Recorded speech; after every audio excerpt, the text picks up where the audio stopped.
paksa physics chapter ak तुल बह ये लेक्चरस मज करो स्टार्ट फिजिक्स ते ठीक है paksa which sound आस चैप्टर पोर्मुत ते बह पढ़नाव पन्ने तरीक ठीक चलो दपान साउंड यह साउंड अक किस्म एनर्जी आसन ठीक है गो गोडनिश कत साउंड हसा sound is a form of energy go sound अक किस्म एनर्जी आसन ठीक है अम पतन कंजर्वेशन ऑफ एनर्जी एप्लीकेबल कत साउंडस मज मतलब क्या गो अमुक गोडनिश कत थो ऐ याद साउंड हसा अक किस्म एनर्जी ठीक दोयम कत conservation of sound sorry conservation of energy is applicable in sound मतलब क्या गो अमुक मतलब अमुक ये हेको एनर्जी हज फॉर्म चेंज करित ठीक है हेको एनर्जी बनायित क्या न हेको बनायित न हेको डिस्ट्रॉय करित ती मतलब येथन कंजर्वेशन ऑफ एनर्जी हसा एप्लीकेबल कत साउंडस मज यानी साउंड हेको अगर फार्म हेको सह साउंड किस फार्मस मज चेंज कर कत वन समझ मतलब वह कत अगर वन स्पीकर निमो स्पीकर ठीक है स्पीकरस मज गम yes electrical energy electrical energy अमिच फॉर्म चेंज कत मज गसन यानी कन्वर्ट कत मज गसन साउंड एनर्जी मज ठीक है गो सिंपलस मज थक ये याद कंजर्वेशन ऑफ एनर्जी हसा एप्लीकेबल कत साउंडस मज कस कत गई जो कत अम पतन साउंड नेरन कत यानी प्रोडक्शन ऑफ साउंड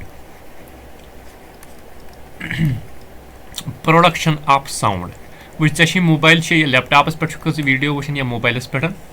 वच यम सात स्पीकरस निश थ अथ तथ पे वाइब्रेशन गसन या पन्न वोकल कार्डन पे थक अंज वोकल कार्ड ये वोकल कार्डस पान वन वाइब्रेट गसन यानी ये वाइब्रेशन गसन तेल नेरन साउंड गो अगर एग्जामस मज क्वेश्चन त्रोन मान सा प्रोडक्शन ऑफ साउंड कम सत गसन सर साउंड नेरन कम सर साउंड नेरन यम सात ऑब्जेक्ट कर क्या वाइब्रेशन ठीक है गो sound is produced due to the vibration of objects sound is produced due to the vibration of objects यम सात ऑब्जेक्ट वाइब्रेट करन अद एनर्जी नेरन ये अद साउंड नेरन due to vibration of objects वच अगर वन एग्जाम्पल निमो थल या बान कह ठीक है अथ दिमो चमच सतन टास ये बान वाइब्रेट गस अद नेर अम मज साउंड गो म्यान वन मतलब यम सात कह ऑब्जेक्ट वाइब्रेटन गसन अद तम मज एनर्जी नेरन अद तम मज एनर्जी नेरन ये वन साउंड एनर्जी यानी ये वन साउंड गो शार्टस मज यम सात कह ऑब्जेक्ट वाइब्रेट गस तम पे नेरन क्या साउंड गो अगर एग्जामस मज क्वेश्चन त्रोन वन सा साउंड कम सत नेरन सर साउंड नेरन यम सात कह ऑब्जेक्ट वाइब्रेट गस ठीक अम पतन पको ब्रो कुनत अम पतन साउंड कत वो ब्रो पान गोडनथ वो वाइब्रेशन वाइब्रेट क्या गो वाइब्रेट गो यम सात टू एंड फ्रो मोशन गस ठीक है वैसे कत अगर ये पार्टिकल अगर ये इत गस पत यह वापस भी इत यानी अत गत अत वनो टू एंड फ्रो मोशन सह गई क्या वाइब्रेशन वुच वन वुन प्रोपागेशन ऑफ साउंड मतलब साउंड कत ब्रोट पकान प्रोपागेशन ऑफ साउंड वुच सा अगर फॉर एग्जांपल यह ये ठीक इन आसक फील कर बह क्या वन ठीक ये स्पीकर अख या घंटी घंटी फॉर एग्जांपल सह क्लास रूमस मज यह घंटी अख ये ठीक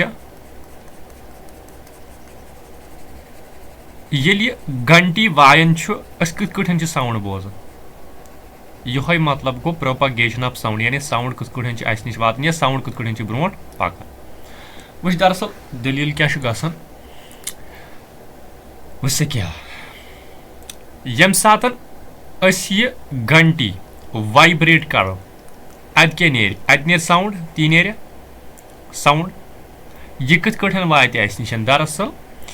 युस यपर आसन आयर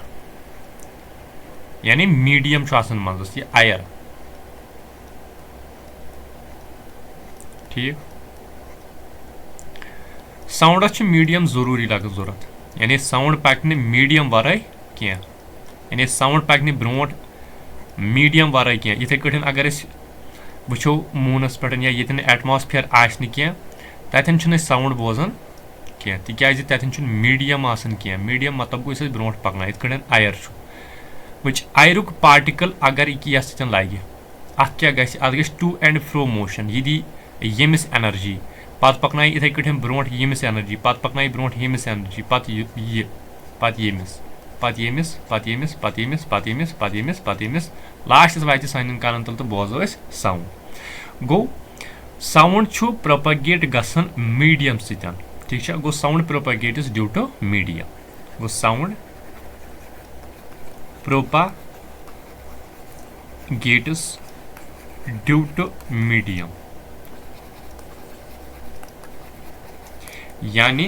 साउंड पकान तेल ब्रोट ये साउंडस मीडियम सत ठीक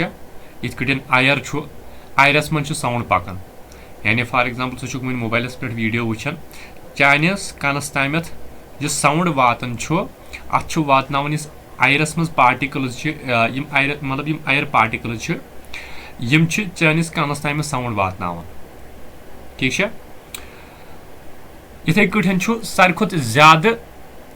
गो अगर एग्जामस मज क्वेश्चन वोन वन सा साउंड कथ प्रोपगेट गसन सर साउंड प्रोपगेट गसन ड्यू टू मीडियम इथे कठन वो ब्या पॉइंट ये पॉइंट क्या अगर वो सारे खुद ज्यादा कथ मज साउंड तेज पकान सारे खुद ज्यादा पकान सॉलिडस मज साउंड तेज अम पतन पकान कथ मज लिक्विडस मज अम पत पकान गैस ठीक वन दपे क्या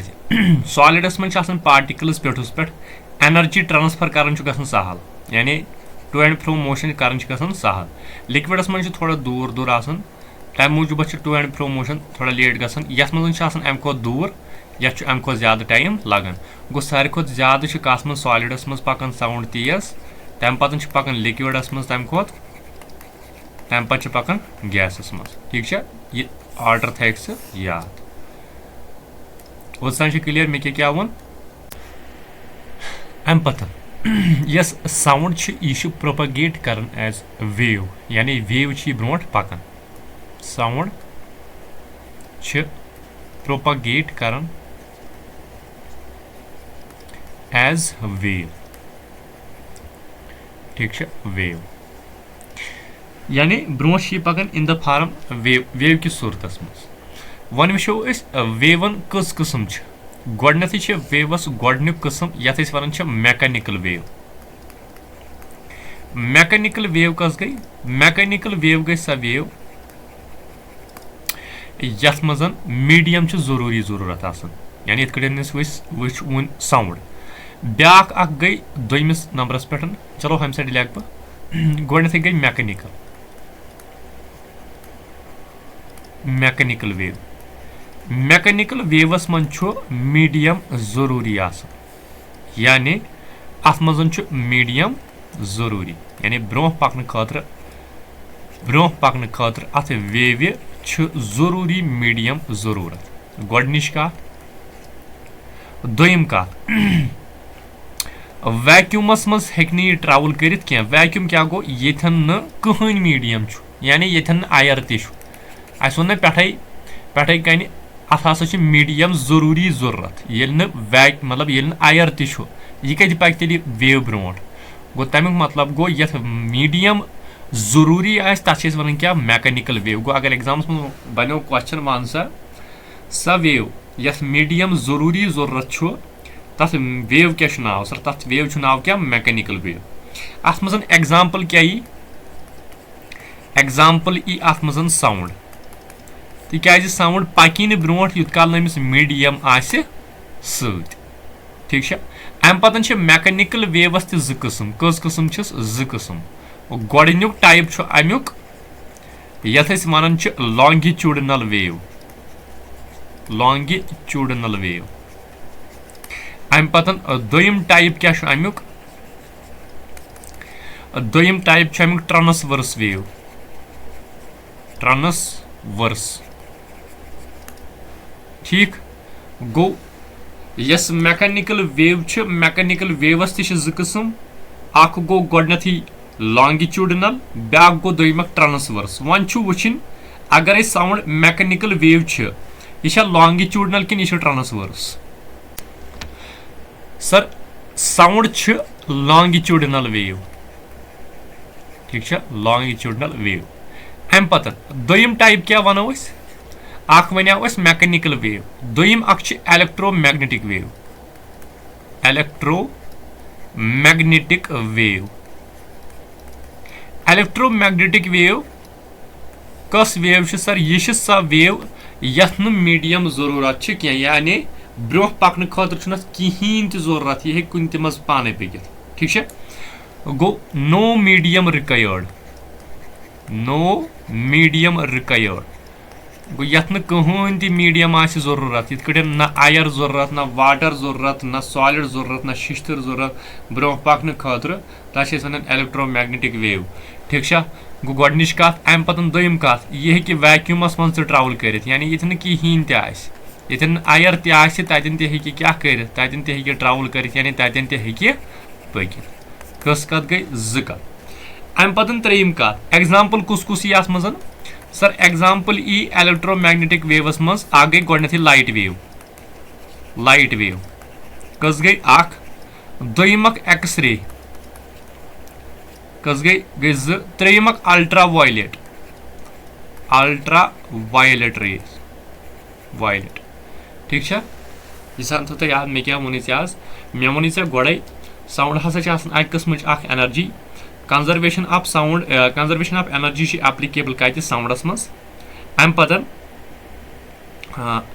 प्रोडक्शन यानी साउंड कत नीरान ये सात ऑब्जेक्ट वाइब्रेट गि अम सात अम पे नीरान साउंड तो वाइब्रेशन क्या गई ये सात टू तो फ्रो मोशन गि अम पतन साउंड कत ब्रो पकान सर साउंड ब्रो पकान यमिस मीडियम मज यानी मीडियम मजस अद पक साउंड ब्रो अम पतन वोन मे सारे खुद ज्यादा साउंड तेज पकान कत सॉलिडस मज तम पतन पकान लिक्विडस मज तम पतन पकान गैसस मज ठीक अम पतन वन मे इस साउंड प्रोपगेट यानी ब्रो पकान कत in the form of wave की सूरत मज ब्रो कुन पकान तो वेव कस किस्म अतन ब्रॉडली सर वेव ज़ किस्म अ गई मैकेनिकल वेव ब्या गई इलेक्ट्रोमैग्नेटिक वेव मैकेनिकल वेव गई स वेव यथ मीडियम जरूरी ठीक तो मैकेनिकल वेव वैक्यूमस मन ट्रैवल करान क्या अत मीडियम जरूरी जरूरत अम पतन एग्जाम्पल वनी मे साउंड मैकेनिकल वेवस मज वनी मे ज़ किस्म अ गई लॉन्गिट्यूडनल तो बे गई ट्रांसवर्स तो यह साउंड यह अक किस्म लॉन्गिट्यूडनल वेव तो अम पतन वोन मे इलेक्ट्रोमैग्नेटिक वेव गई कहें ती मीडियम जरूरत अम पतन यह वैक्यूमस मज ट्रैवल कर अत मज एग्जाम्पल लाइट एक्स रे तो वायलेट ठीक यह गो फिलहाल साउंड किस चैप्टरस मज गोडनिक लेक्चर।